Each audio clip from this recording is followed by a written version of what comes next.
Zee 24 तास एक पाऊल पुढे।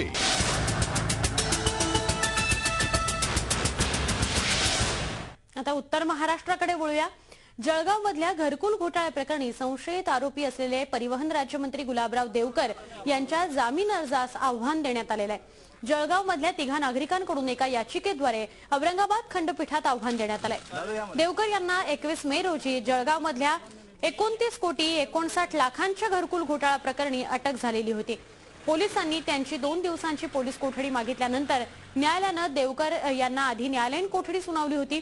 त्यावेळी देवकर यांनी जामिनासाठी अर्ज दाखल केला होता।